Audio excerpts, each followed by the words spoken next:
Today I'm going to discuss about the fluctuation test. Now mutation is a random process और इसको दो different experiments से prove किया गया. First was the fluctuation test and second was the replica plate method. Now आज हम discuss करेंगे fluctuation test. Fluctuation test was invented by Luria and Delbach in 1943. इन्होंने एक एक्सपेरिमेंट किया जिनमें कि जो डिफरेंट फ्लास्क हैं इनमें इकोलाई कल्चर को ग्रो किया गया और नंबर ऑफ इकोलाइज आर 10⁸ तो जितनी भी फ्लास्क हैं इनमें same number of E coli present थे विच इज 10⁸. नाउ इस एक्सपेरिमेंट में क्या ऑब्जर्व किया गया, ये जो एक्सपेरिमेंट है which is called the fluctuation test, इसमें किसी सिलेक्टिव एजेंट को यूज किया गया which is the virus here which is called the T1 bacteriophage. तो जितनी भी फ्लास्क हैं सभी में T1 बैक्टीरियोफाज को इंट्रोड्यूस किया गया. तो इस एक्सपेरिमेंट में ये ऑब्जर्व किया गया कि जो नंबर ऑफ इकोलाई सेल्स हैं ये सभी फ्लास्क में डिक्रीज हो गए due to the T1 bacteriophage, क्योंकि जो T1 बैक्टीरियोफाज है ये बैक्टीरिया को किल करती है. तो यहाँ पे जो नंबर ऑफ इकोलाई था ये ड्रास्टिकली रिड्यूस हो गया इन ऑल फ्लास्क. लेकिन इन सभी फ्लास्क में कुछ जो इकोलाई सेल्स थे ये अभी लिविंग कंडीशन में थे, क्योंकि ये वो इकोलाई सेल्स थे जो कि T1 बैक्टीरियोफाज से रेजिस्टेंट थे और इनको बोला जाता है इकोलाई म्यूटेंट्स. नाउ जो म्यूटेंट्स होते हैं they are resistant to the T1 bacteriophage. सबसे पहले जो फर्स्ट फ्लास्क है इसमें 25 लाइव सेल्स प्रेजेंट थे इकोलाई के और ये वो सेल्स हैं जो कि Ti फाज रेजिस्टेंट सेल्स हैं, means they are the mutants of E coli. इनमें एक म्यूटेशन डेवलप हुई जिसकी वजह से कि इनमें Ti बैक्टीरियोफाज रेजिस्टेंट डेवलप हुई. तो जो फर्स्ट फ्लास्क है इसमें नंबर ऑफ सेल्स कितने लाइव हैं, 25 सेल्स आउट ऑफ 10⁸. सिमिलरली जो सेकेंड फ्लास्क है इसमें 100 रेजिस्टेंट सेल्स हैं आउट ऑफ 10⁸. एंड जो थर्ड फ्लास्क है इसमें 50 रेजिस्टेंट सेल्स हैं आउट ऑफ 10⁸. और जो फोर्थ फ्लास्क है इसमें number of resistant cell different है, यहाँ पे only 5 cells are resistant out of 10⁸. और जो लास्ट फ्लास्क है इसमें 140 रेजिस्टेंट सेल्स हैं आउट ऑफ 10⁸. तो इसका मतलब है कि जितनी भी फ्लास्क हैं इनमें number of resistant cell different हैं, सभी में सिमिलर नहीं है. तो इससे ये प्रूव हुआ कि mutation is a random process. Now mutation is a random process because यहाँ पे जितने भी कल्चर्स हैं इनमें म्यूटेशन पहले से ही प्रेजेंट थी before the addition of T1 bacteriophage और before the introduction of T1 bacteriophage. क्योंकि अगर यहाँ पे जो म्यूटेशन है ये T1 बैक्टीरियोफाज के इंट्रोडक्शन के बाद इंट्रोड्यूस होता म्यूटेशन, तो जितने भी सेल्स हैं ये number of resistant cells same amount में होते और अगर इनमें कोई वेरिएशन भी होती तो बहुत ज्यादा कम वेरिएशन होती. लेकिन यहाँ पे क्या ऑब्जर्व किया गया कि वेरिएशन बहुत ज्यादा है into the number of resistant और नंबर ऑफ म्यूटेंट्स में.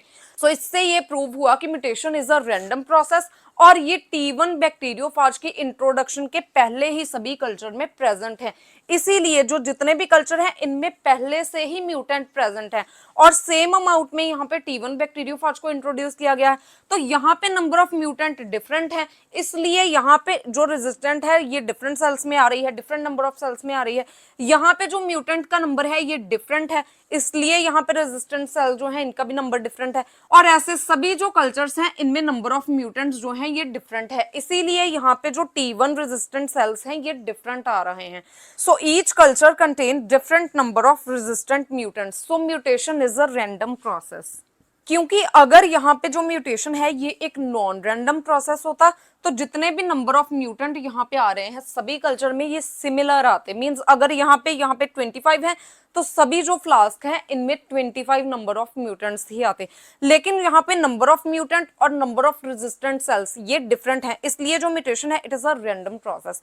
Secondly the number of mutants they depend upon how early during the growth period the first mutant appear.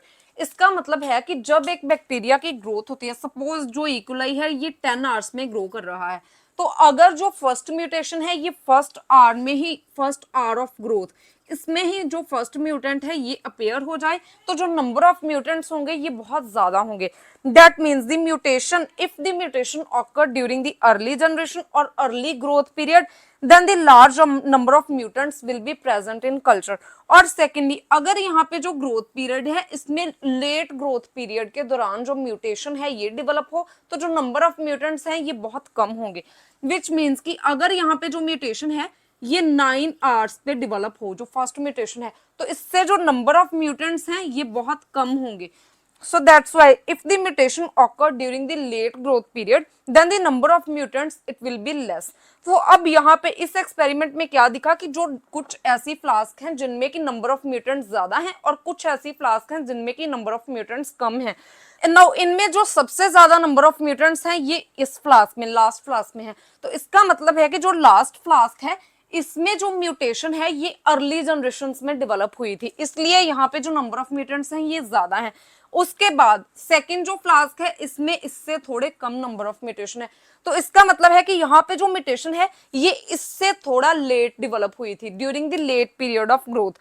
और जिस फ्लास्क में नंबर ऑफ म्यूटेंट्स सबसे ज्यादा कम है इसमें ड्यूरिंग द लेट जनरेशन यहाँ पे जो फर्स्ट म्यूटेशन है ये ऑब्जर्व हुई थी, इसलिए जो नंबर ऑफ म्यूटेंट्स हैं ये बहुत कम है। सो जो ग्रोथ पीरियड है इससे हमें पता चलता है कि नंबर ऑफ म्यूटेंट्स कितने होंगे और कैसे अपीयर होंगे। So that's why mutation is a random process. ये सेम टाइम पे नहीं हो रही, सभी में जो म्यूटेशन है ये डिफरेंट टाइप पे हो रही है, इसीलिए जो नंबर ऑफ म्यूटेंट्स हैं ये सभी में डिफरेंट होते हैं। Now this test is called as the fluctuation test because यहाँ पे जो number of mutants हैं ये सभी फ्लास्क में different हैं, means इनका जो नंबर है ये fluctuate करता है। So that's why this test is called the fluctuation test. Now यहाँ पे क्या होता है, this is the normal E. coli bacteria। तो इसमें ये यहाँ पे T1 बैक्टीरियोफाज का रिसेप्टर है और इस रिसेप्टर के साथ जो T1 बैक्टीरियोफाज है ये बाइंड करता है और सेल की मशीनरी यूज करके ये अपनी मल्टीप्लीकेशन यहाँ पे करता है। और आफ्टर मल्टीप्लिकेशन जो सेल है इसकी लाइसिस हो जाती है और जो टीआई बैक्टीरियोफाज हैं ये सेल से रिलीज हो जाते हैं। सो दैट्स व्हाई यहाँ पे जो इकोलाई सेल है इनकी किलिंग स्टार्ट हो जाती है, क्योंकि जो बैक्टीरियोफाज है ये अपनी मल्टीप्लिकेशन के लिए इकोलाई सेल्स को यूज करने लगता है। सो दैट्स व्हाई यहाँ पे जो इकोलाई सेल्स हैं इनकी किलिंग स्टार्ट हो जाती है। नाउ यहाँ पे सेकेंड टाइप का इकोलाई सेल भी प्रेजेंट है which is called the E coli mutant और T1 bacteriophage resistant E coli cell. इसके केस में क्या होता है कि ये जो रिसेप्टर है ये म्यूटेंट होता है, इसकी वजह से म्यूटेंट रिसेप्टर जो है इसके साथ T1 बैक्टीरियोफाज बाइंड नहीं कर सकता और ये सेल में जब एंटर ही नहीं होगा, कोई मल्टीप्लिकेशन नहीं होगी, सो ये जो इकोलाई सेल है इस पे T1 बैक्टीरियोफाज का कोई भी असर नहीं होगा। And this type of cells are called the E coli mutant or T1 bacteriophage resistant cells. So this is all about the fluctuation test. If you have any type of query, please ask me in comment section, and if you find the content useful, please like and share the video and subscribe my channel Biology on Earth.